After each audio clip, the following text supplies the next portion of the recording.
Apa yang betulnya?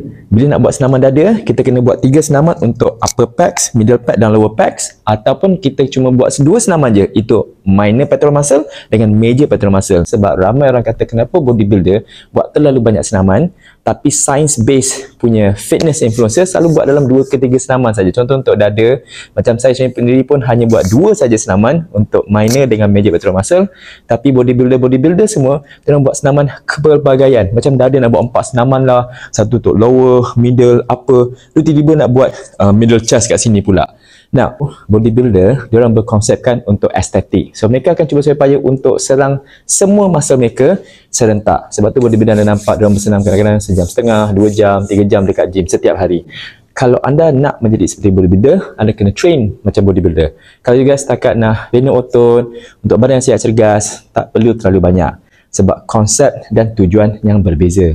Sama juga macam atlet marathon. Mereka akan pergi gym tapi mereka buat asas. Mereka akan buat compound exercise saja untuk kuatkan sendi. Sprinter pula mereka akan buat banyak plyometry exercise untuk membantu mereka bergerak lebih laju. Semua orang konsep senaman matlamatnya berbeza. Kita tak boleh nak samakan semua orang.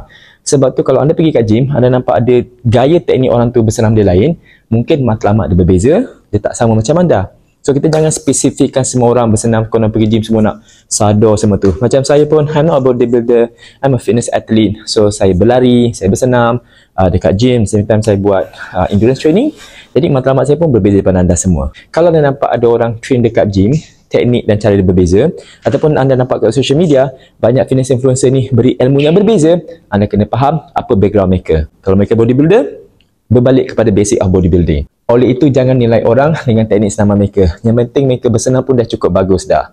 Kalau ada lagi banyak tips tentang senaman yang mudah yang orang boleh buat setiap hari, follow saya. Sebab setiap hari saya selalu sampaikan video-video macam ni khas untuk anda semua.